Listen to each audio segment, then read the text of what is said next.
China's aggressive maritime actions are expanding up the First Island chain. China has installed a new 50-metre tall structure in sensitive waters near a disputed maritime boundary. And late last year, Japan says China conducted its first drill of a blockade in the Miyako Strait, close to Taiwan. Japan's Foreign Minister Iwaya Takeshi said this on January 15th in the Philippines. 南シナ海において、地域の緊張を高める行為が繰り返されているということについては深刻に懸念をしております。南シナ海をめぐる問題はこの地域の平和と安定に直結する、国際社会の正当な関心事項だと思っておりまして。What message does the northern expansion of Beijing's activities send? And what challenges does this pose to regional stability? Hello and welcome to Taiwan Talks. I'm Ian Kavat. Joining us today are Alex Tan, University of Canterbury, New Zealand, Professor of Political Science and International Relations, and National Chengchi University Chair Professor of Political Science, and Dennis Weng, Associate Professor in Political Science at Sam Houston State University in Texas. A very warm welcome to both of you on the show today. China continued its drills around Taiwan in 2024, practicing blockades of the country. But Japanese media report on December 22nd that China rehearsed the first joint Navy and Coast Guard blockade of Japan in its Miyako Strait. This waterway separates the Senkaku or Diaoyu Islands and Sakishima Islands, the closest Japanese islands to Taiwan, from the Okinawan Islands, which is the location for Kadena, the US's largest military base in the Asia-Pacific. 3 Navy ships, all Jiangkai-class frigates, and 3 heavily armed Coast Guard vessels, including the 12,000-ton, 165-metre-long 2901, made up the fleet. The Chinese Navy ships sailed around the southern tip of Taiwan, up around Japan's Sakishima Islands, before entering Miyako Strait toward the East China Sea. Once there, the Chinese Coast Guard vessels turned off their transponders. Miyako Strait represents one of the widest gaps in the First Island chain leading out to the Pacific Ocean. Alex, let me come to you first. So how concerning is this development? I think it's really concerning, in my opinion anyway. It's a very concerning situation because China seems to be putting renewed attention now to the East China Sea. After what it's doing in the South China Sea, now it's time to move up, right? There are likely several goals here, I think. First is to assert its national strategic interest in the region. A second is to test its own operational capabilities, how well it can operate in that type of situation. And I think there's a third as well. It's also trying to test the response of the other countries to what they're doing. And so how would it read that response so far? Well, it really depends, right? I mean, because the question is how hard the other countries are reacting, right? So they want to see how fast you are responding to what they're doing right now. So how hard or how fast are they reacting? I think it could be a little bit faster because if not, it will become a precedence, right? And if they set that precedence, they're the first mover, right? So it's always that kind of situation. They're doing these things to try to test you and see how fast you react. If you react slow, maybe they'll push it a little bit harder next time, right? So it's a cat and mouse game, and really in this situation. Right. And Dennis, according to reports, they switched off their transponders. You couldn't identify them, automatic identification systems. So is that all part of the testing of the speed of reaction from Japan? I think that's certainly a testing. The testing, just like Alex mentioned, China take a lot of action. Now is testing every other country's reaction. And also they're testing how they're coordinating all the operations. So when they try to hide something, we have to be very alarming because there are some practice or exercising they're probably conducting and now in order to prepare for future potential conflict and confrontation. Well, look at the bright side. They're still practicing. That means they are not ready. But on the other hand, we also have to be very aware how other countries react. And as you just asked, how other countries react. It's not very rapidly and it's not appropriate at this moment. And more worry or concerning is that it seems to me Korea, Japan, they all have some internal problem. So they kind of waiting for others. They're also looking at others, looking at Korea, looking at Taiwan. Most importantly, look at Trump. Yeah. Yes. They're looking at Trump. They're looking at how Trump, the 2.0, will react. Because back to the Biden administration, people, especially in Northeast Asia, or maybe the entire Indo-Pacific countries, allies feel more, comfortable because they know Biden administration will take certain action. Maybe not sending troops directly, but the Biden administration send more signal to China and more signal to allies. But Trump, at this moment, still, there's a lot of uncertainty, right? And as I just mentioned, the internal politics is also very concerning. So we've already seen Japan and Korea, some politicians within that country talking about maybe we should reestablish the communication line, or maybe we should talk to Beijing.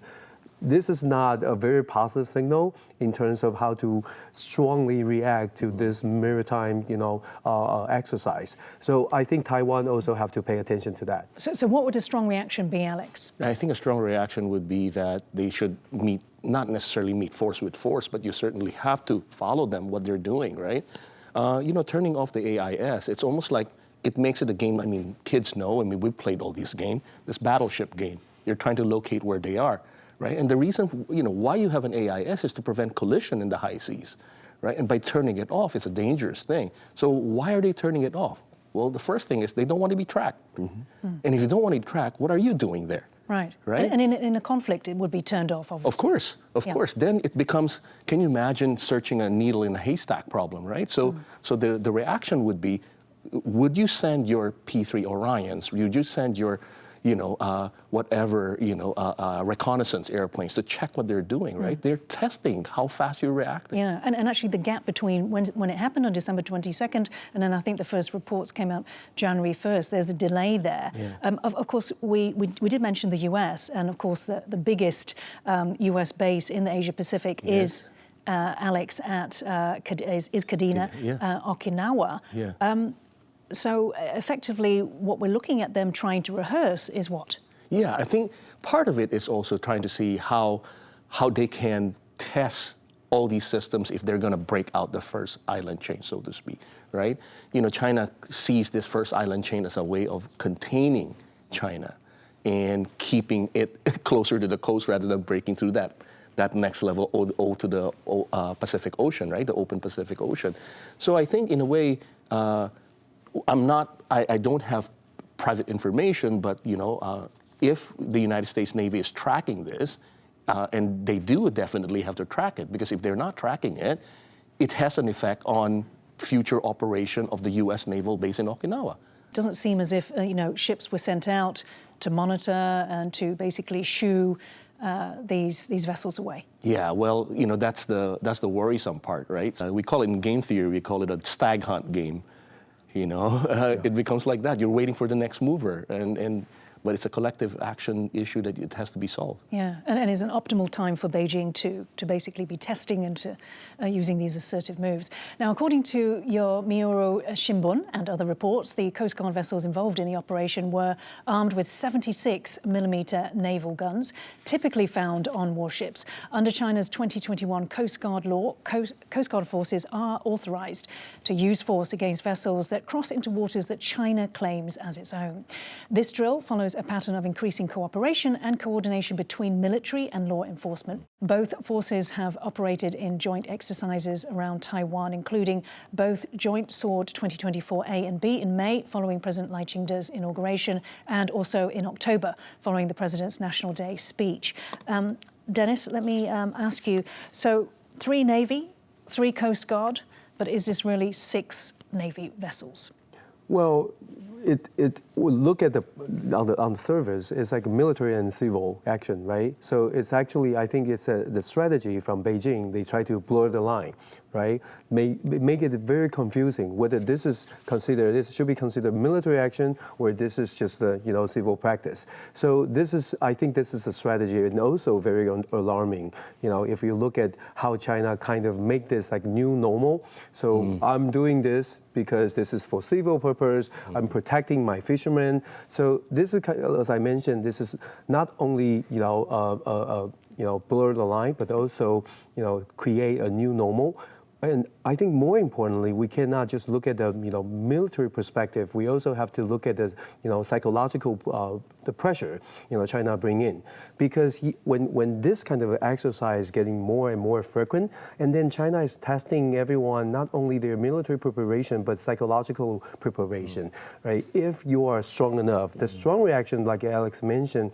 Not to say we send the military, we send the vessel directly, but at least you should do something to respond immediately, not waiting for other allies to react. So I think China now, it's a good. I don't like to say this, but it seems like from Beijing's perspective, it's a good timing to keep testing until maybe Trump or some other allies really take action, be more hawkish reaction. Otherwise, China kind of get a message, oh, you guys are not ready. Not only Taiwan, Japan, Korea, and even the military base, the U.S. military base should also react. Otherwise, I think China will continue doing this testing, and maybe and also they believe this will put a lot of pressures on Indo-Pacific countries. Right, and Alex, what do you think the first joint Coast Guard exercise by Quad? That's India, US, Japan, Australia. Now, this is planned for January, and the foreign ministers are probably due to meet at Trump's inauguration on January 20th. What do you think that this kind of exercise can do in terms of deterring China? Well, it is a good start, but it has to be consistent, right? Because China is a resident power. We have to remember that, right? And Australia is way far. India is way far. Really, the closest to this East China issue would be Japan, right? Would be Japan. So, and the United States, of course, because of the Cadena base over there. But yes, it is important to show, not necessarily what I will call show of force, but certainly be there, right? Show the flag, so to speak. But I presence operations. Yes. But the question then is always, how consistent can this be? And how can it be, how can you keep the attention of India and Australia when their coast guards, their white hull ships, are operating quite far from their own coast? So again, it's always that issue. And of course, the concern is, if you look at it from the China perspective, they're also saying, well, okay, you can do your exercises, but I want to see how long you can party together. Will you stick together, and how long can you stick together? That's always is a question, because China is there and will always be there. And it has the numbers. And it has the numbers. Yeah, I mean, the ships are so huge, they're so big, they're so well armed. And, mind you, I mean, it's not just about the East China Sea, right? I mean, when you're heavily armed Coast Guard, white hull, they're affecting South China Sea too. Yeah. And it's interesting if we were to discuss, Dennis, the Philippines and its strategies in the South China Sea. It's also experiencing the China's monster ship, the 5901, off its coast, very close to Scarborough Shoal. Its strategy has been to continually announce, using their Coast Guard over the loudspeaker, continually pointing out that it's an illegal incursion and against the rules of UNCLOS. In the end, do you think that the Allies can win this battle of presence operations, of numbers, of staying power? Well, China is bigger, relatively stronger than every single one. But if you have a collective action, but like Alex mentioned, the key is consistency. How consistent you are. Your team or your allies can show China, we don't accept this narrative. Because the point is to counter the narrative. I don't think China really like to have a fight, but the narrative will, like I mentioned, they try to establish a new normal. This is my territory. This is my maritime line. So I like to draw the line. And if you don't say anything, or if just the Philippines, just Indonesia say a word, oh, I don't care, because China is bigger. But it's a collective, counter. It's different. But the problem is how strong allies they can form and how consistency it can be. If you don't mind, I add on the narrative issue. China's narrative on South China Sea, for example, and East China Sea issue oftentimes is an issue of this is my sovereign territory, right? But we have to win the narrative that these seas are global commons. They're global commons. It's not your territory, it's everybody's. It's everybody's commons. Now, if it's everybody's commons, then there's a responsibility for collective action and collective security. So that's the narrative. So if we win that narrative, then it's not your own territory, it's everyone's territory, right? So that's the key issue that we need to win, because winning that narrative will create the next part, policy and action. So as we say, nomenclature always precedes policy. So get that nomenclature right, then you have policy. That's why Trump said that the Gulf of Mexico should be changed name, and maybe the South China Sea needs to have its name changed. Farther north, South Korea has lodged strong protests with Beijing after the country's intelligence agency said in a Chosun media report that in December, China constructed a massive 50-meter tall new structure, equivalent to a 14-story building in the Yellow Sea, within a zone called the Provisional Measures Zone, marked in yellow here that you can see lying within and close to the two countries' overlapping exclusive economic zones. Similar structures were installed in the same area in April and May of 2024. The Yellow Sea, or West Sea, as South Korea calls it, has long been a site of fishing disputes. Now, in 2001, China and South Korea signed the China-South Korea's fisheries agreement, establishing this particular zone, Provisional Measure Zone, where both countries agreed to prohibit the installation of structures or resource development activities in the zone. Dennis, so is China exploiting South Korea's recent turmoil, or is the fact that they actually did it in April and May? Well, I think, from Beijing's perspective, let's just imagine, when Beijing look out the situation, the whole world, Indo-Pacific, and also under the new Trump administration. So Beijing like to seize this opportunity to do this, the gray zone technique, and also we so-called like salami slicing, right? So if I can establish a new normal, and no one actually take a strong reaction, then we can have my narrative. We just put out my narrative out there and see how everything's go. So I think from China's perspective, they try to do this to lay the ground for future, a narrative to be accepted. Because if no challenge, then Beijing will push forward. So I think Alex and I, we both argue, now is really about time. Collective action is important, and Beijing probably learned collective action is difficult. So they think this is it's a great opportunity for them. But the problem for the entire Indo-Pacific nation, and also probably for Washington, is whether you buy into this collective action works. If no one believes in that, it's a great opportunity for Beijing. But on the other hand, if really people think about this question, and only way to challenge China's narrative is to do more collective action, I think that's the only way out. And South Korea, Japan, and Taiwan, Indo-Pacific Ocean nations, all the same. But we have to face the reality. The reality is every single country, they have a lot of internal problems. So I guess this takes time, but eventually, people, we just hope, eventually countries will realize this is really not good. I mean, China's narrative is not acceptable. Yeah. Alex, is South Korea in any position to respond right now? I mean, why did they leave it so late to launch that formal complaint? And part of that is they should respond earlier, but South Korea has their own internal political problems, right? And everybody knows what's happening there right now, and there's a stalemate, a political crisis. So, unfortunately, this late response do give China a window of opportunity to act, right? And the fear, again, is by setting up all these structures, it's creating these new normal.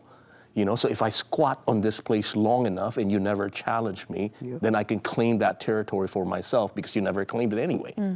So it's interesting, isn't it? Because back in the late 1990s, the noughties, even the 10s, they were doing it sort of surreptitiously. Yes. Right. Yes. But now we know what the game is. Yeah. And yet it's still being allowed to happen. Yeah, and well, it's only being allowed to happen, and it will only happen if we allow it to happen, right? So the question again is, how are the other countries responding to it? And it's just unfortunate right now that for South Korea, in the situation of South Korea, who's the president is an acting president. It's the Korean politics right now is not in a position to have a very, very unified response and a stronger response to what's happening on their border.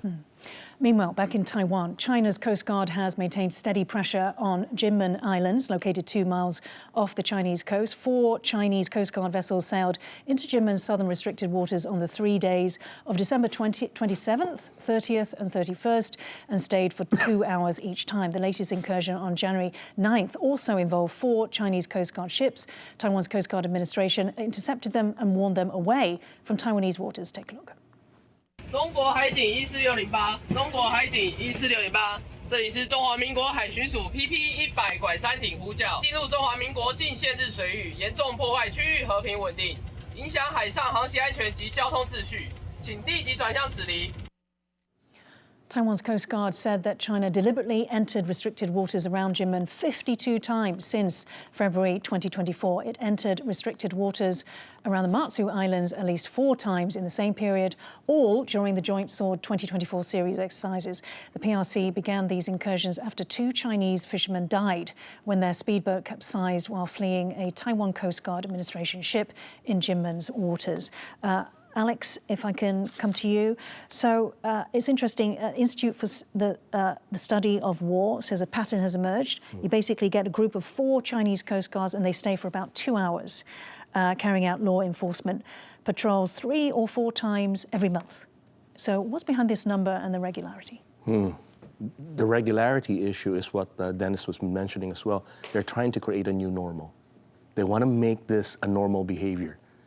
Setting up a precedent, changing the status quo, and making that status quo that is how they defined it, the status quo. So I think in the Taiwan case, Taiwan Coast Guard responding is important because we need to be there. If you don't, then they'll be there, right? Despite we being there, they continue to incur, right? So can you imagine if we don't respond? It's even worse. But then for us, the challenge for Taiwan Coast Guard is to keep it up, keep their esprit de corps up, make sure resources are devoted to them, and make sure that we are, the global community, not only Taiwan, but the global community is aware of that situation. You have to win that narrative. Winning that narrative helps. Dennis, I mean, this, is testing Taiwan, South Korea, Japan. We talked about the US. Is this a message to Trump? Is it a signal to Trump? And is that ironic because it's actually drawing Trump's attention to this part of the world? Well, I think we have to remember, in looking back to CCP's strategy, they have a term called 摸着石子过河, crossing the river by feeling the stone, underneath. So this is a strategy like salami sliding and creating the new normal. It's a very typical CCP strategy. So the whole world need to read the message right, because once you allow China to have their slightly gradually move forward narrative, they will step by step, getting to your boundary. Well, they're testing the boundary. So I think they're sending the message, and then also, as we discussed, they're sending the message. They push, they push the boundary, and then they're testing the reaction. They testing the psychological preparation among the country around China, and also testing Trump. We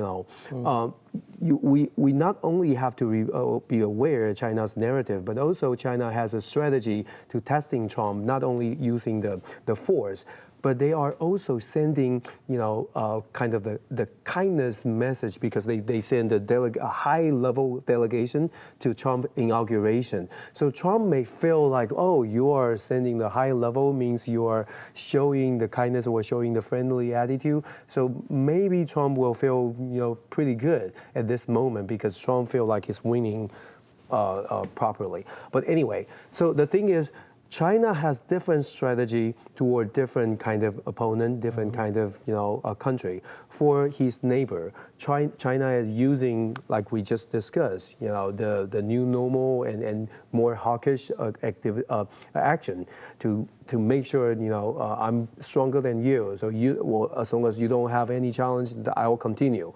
But at the same time, they showed pretty face to Washington. So Trump, unlike Biden believing like a democracy versus authority, right? Authoritarian regime. But Trump is not that guy. Beijing reading Trump as a businessman. So as long as it's not they try to sell to Beijing, this is none of your business. We're gonna do business with you. So you will make money, but leave the Indo-Pacific to us, right? The worrisome thing is Trump might just take it. That's our concern. How are we going to make sure that the new Trump administration, will take the strong stance on China, at least help the allies to protect the allies' interests? It's important. So I think a lot of work is not only facing China, but also for Indo-Pacific country. They also have to communicate with Trump administration because that's also, very important. Yeah. I think for the world, we have to think of a saying that we say it a lot in the West, right? If you give the mouse a cookie, it will ask for milk. So be careful. Be careful what you're dealing with. If you give that first move and that new normal is created, you might not be able to take it back, and it might want more. Okay, we're going to have to end the show there. Thank you so much, Alex Tan and Dennis Weng, for joining Taiwan Talks today. If you liked our show, please search for us on YouTube, give us a thumbs up and hit subscribe to our channel. Thank you for watching the show today. Stay safe and see you next time.